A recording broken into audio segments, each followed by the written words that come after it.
Die Grenzen sind schon längst überschritten, obwohl jeder sie woanders haben will. Jedes Kaffeehaus, scheint uns, hat seine eigene Kompanie.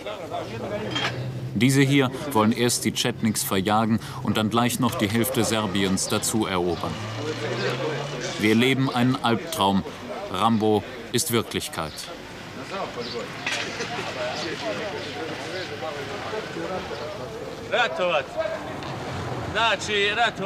Wir werden die Serben schon vertreiben, aus ganz Bosnien-Herzegowina. Wir machen das. Aber ganz cool, ganz in Ruhe. Sie hungern nach Führung. Die erbittertsten Gesellen sind die schwarzen Krieger der HOS. Für mich steht nicht der Bürgermeister an der Spitze dieser Stadt. Er und die reguläre Verteidigungsarmee, das sind alle noch Kommunisten. Hier, wir vertrauen nur Ivica Vego. Er ist mein Kommandant. Glauben Sie mir, die ganze Region um Čapljina glaubt nur an diesen Mann.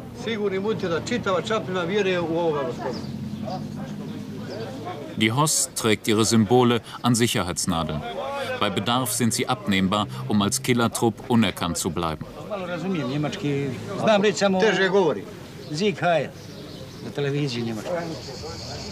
Ein Teil der Herzegowina sucht das Heil rechts außen.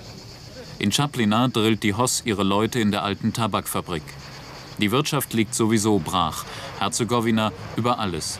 Keine Arbeit, aber Krieg, der jungen Leuten Bestätigung und Beschäftigung gibt. Die dunkelste Seite der Verteidigung gegen serbische Machtpolitik.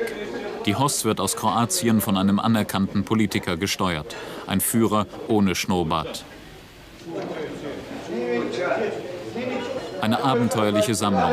Frauen unter Waffen. Hier sind Moslems und Kroaten wieder vereint. Jede kleinere Stadt in der Herzegowina hat ihre HOS-Kaserne.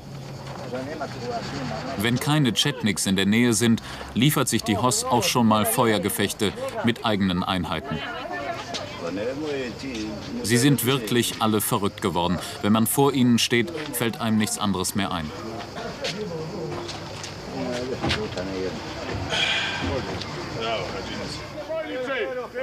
Das Vorbild kommt. Auf Pero sind sie stolz. Über 2 Meter Muskelmasse auf dem Sprung zum Töten. Ich sage es eurem Volk. Für die Heimat bereit. Bis ins Grab.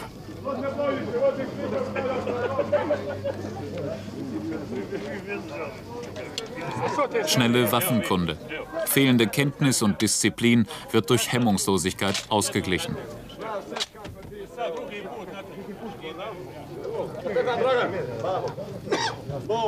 Landsknechte, 2,5 Flugstunden von Frankfurt entfernt.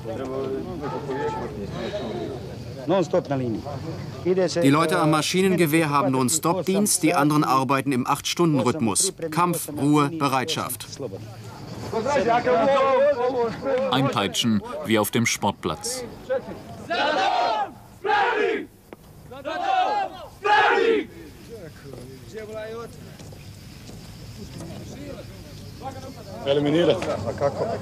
Eliminieren. Töten. Wenn du einen Serben hast, schlachtest du ihn mit allem, was dir gerade zur Verfügung steht. Das Handwerk dazu hat ihm ein deutscher Fremdenlegionär beigebracht. Nie mehr wird ein Serbe seinen Stiefel auf unseren Boden setzen. Das gilt für alle Jahrhunderte. Mein Freund ist Serbe, ich bin Kroate. Was, fragen wir, ein Serbe, der bei der HOS kämpft? Ja klar, ich kämpfe nicht für die Kroaten oder irgendwen. Ich kämpfe für ein unabhängiges Bosnien-Herzegowina. Und die Serben? Was soll die Frage? Ich bin doch selbst Serbe. Gute Leute sind das.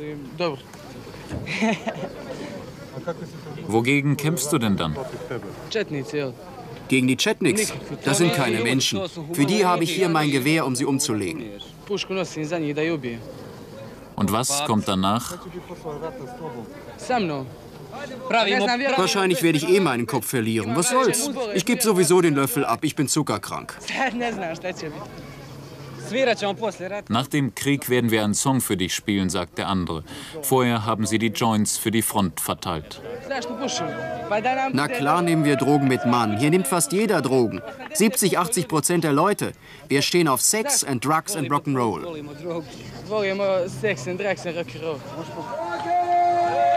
So fährt man auch zum Fußballspiel. Die Kinder hat keiner herbeigerufen. Sie kommen von selbst zum Abschied an den Zaun. Sie kennen die Texte auswendig, singen mit Inbrunst, als läge es ihnen im Blut.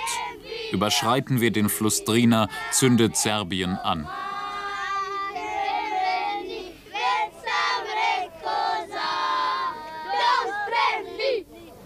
Mütter, die einzigen, die offensichtlich nichts mehr zu sagen haben.